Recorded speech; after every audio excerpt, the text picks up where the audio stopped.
Pearls Wave presents A Fighter Says It All. कुछ पूरे कुछ अधूरे ख्वाब जिंदगी के। नमस्कार। कुछ पूरे कुछ अधूरे ख्वाब जिंदगी के की एक और प्रेरणादायी संघर्ष की कहानी के साथ हम एक बार फिर से आपके सामने उपस्थित हैं। मैं हूं आपके साथ अभिषेक। देखिए, हर एक इंसान का अपना एक ख्वाब होता है और ख्वाब के पंख लगते हैं जब कोई रास्ता मिल जाता है। लेकिन कुछ लोग ऐसे भी होते हैं जो रास्तों की परवाह किए बगैर ख्वाब बुन लेते हैं और उसे सच करने के लिए आगे बढ़ जाते हैं। उनका जुनून उन्हें रास्ता दिखाता है और वो अपने कर्म पथ पर आगे बढ़ते ही चले जाते हैं। ऐसे ही लोगों के लिए सफलता का अर्थ अपने लिए मजबूत जमीन बनाकर अमीर बनना नहीं होता, बल्कि अपने ख्वाब को पूरा कर आनंद की अनुभूति करना भी होता है। और ऐसे बहुत से उदाहरण शायद हम अपने आसपास देखते भी रहते हैं। आज हम आपकी मुलाकात ऐसी ही एक शख्सियत से कराने वाले हैं। उनका नाम है लक्ष्मण राव। लक्ष्मण राव जी एक ऐसी शख्सियत हैं जिन्होंने अपने जुनून से अपने ख्वाब को पंख दिए हैं और उनकी उड़ान अब दिखाई भी देने लगी है। सबसे पहले, इससे पहले कि हम आपकी मुलाकात उनसे कराएं, लक्ष्मण राव जी की शख्सियत पर डालते हैं एक नजर।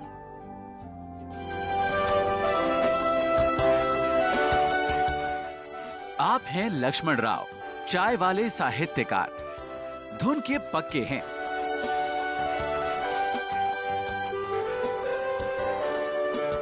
अपने पैरों के अलावा इन्हें साथ देती आई है इनकी साइकिल।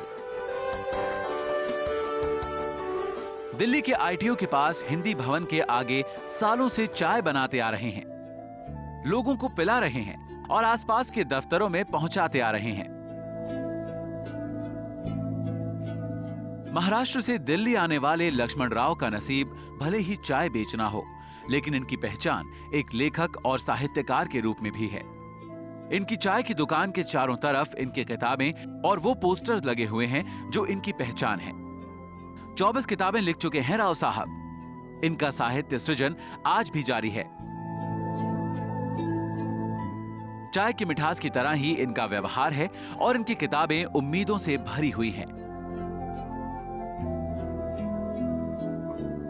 बाजार की संस्कृति और उपभोक्तावाद के दौर में हमारे बीच एक लक्ष्मण राव जी भी हैं। इन्हें हमारा सलाम।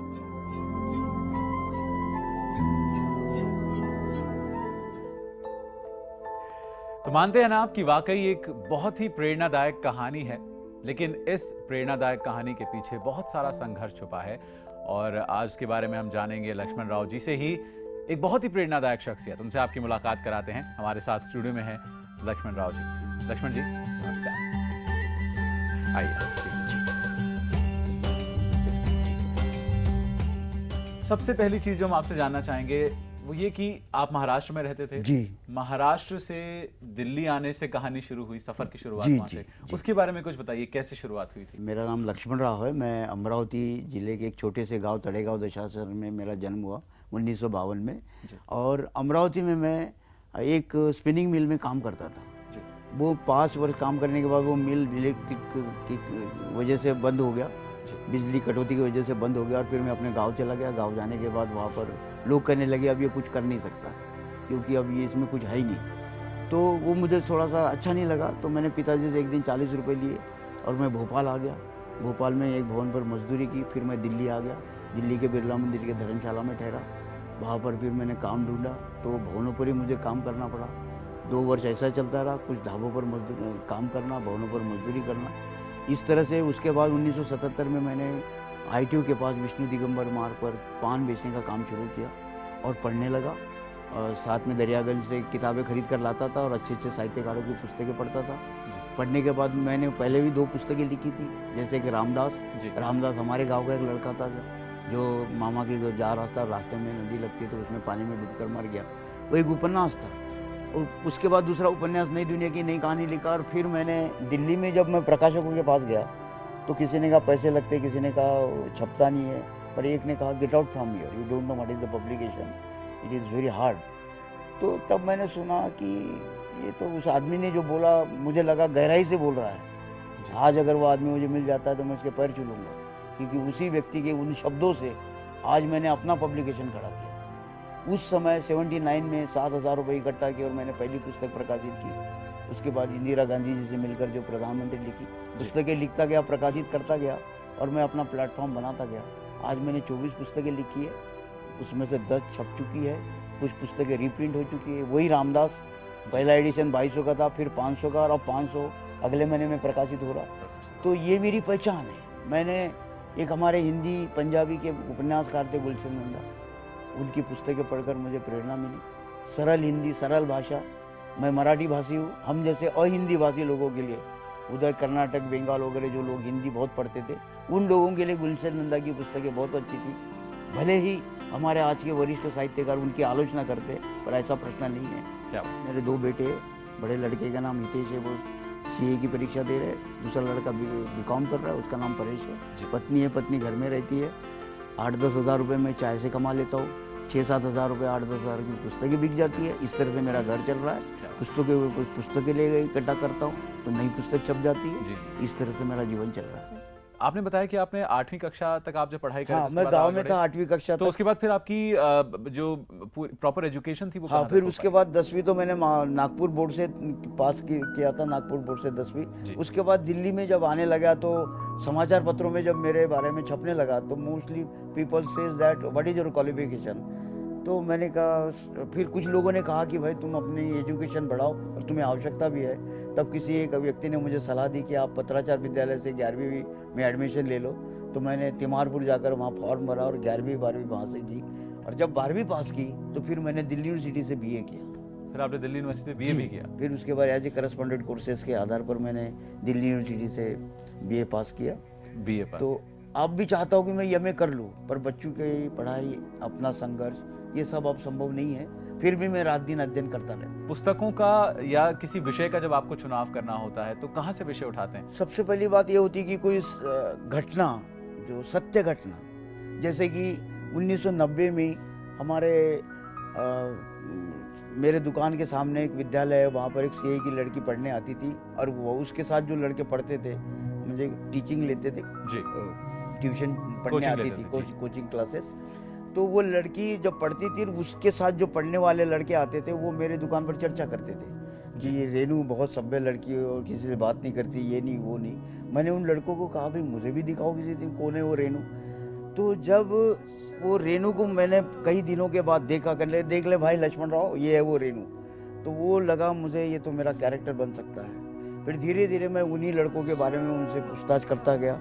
उसके बाद बहुत सारी जानकारी मिली। तब मुझे लगा कि मैंने इस पर एक उपन्यास लिखना चाहिए और मैंने एक उपन्यास तैयार किया, महिला प्रधान उपन्यास रेनू। वो प्रकाशित हुआ।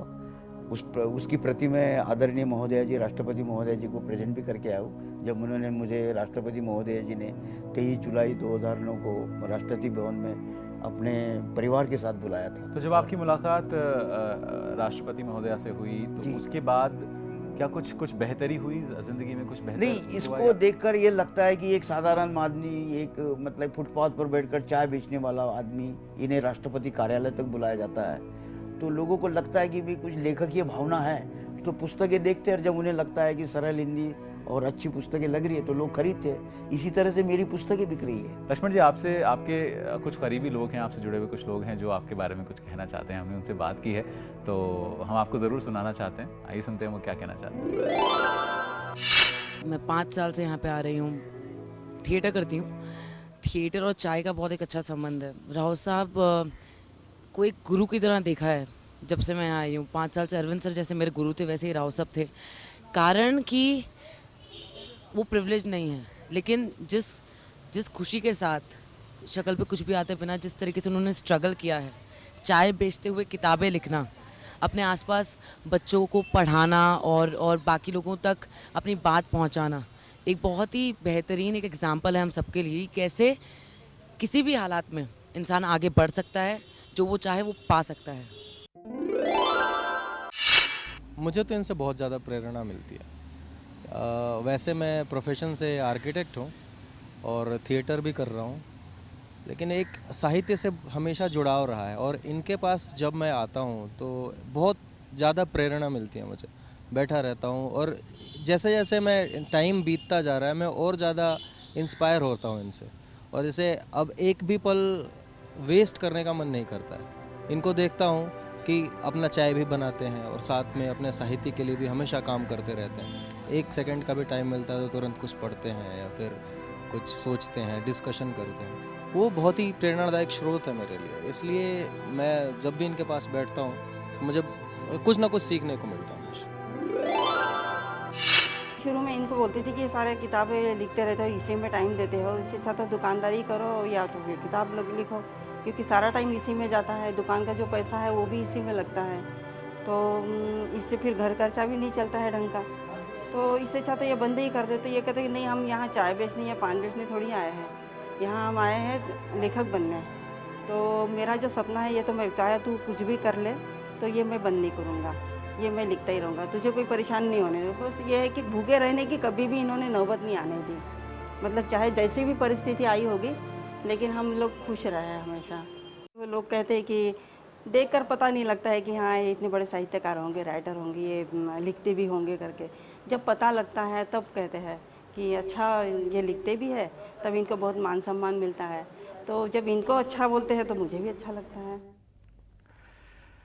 लक्ष्मण जी के बारे में बहुत सी बातें हमने जानी उन लोगों से जो लक्ष्मण जी के साथ जुड़े रहे हैं और उनको एक शख्सियत के तौर पर, एक व्यक्तित्व के तौर पर किस तरह से देखते हैं, ये हमने जाना। एक छोटे से ब्रेक का वक्त है हमारे लिए। ब्रेक के बाद जब हम वापस आएंगे तो आपको कुछ ऐसे और लोगों से मिलवाएंगे जो स्टूडियो में हमारे साथ हैं, जो लक्ष्मण जी के करीबी हैं, लक्ष्मण जी के पुत्र हैं, वो भी हमारे साथ जुड़ेंगे, उनसे भी बात करेंगे। छोटा सा ब्रेक, तुरंत लौटते हैं। A fighter says it all.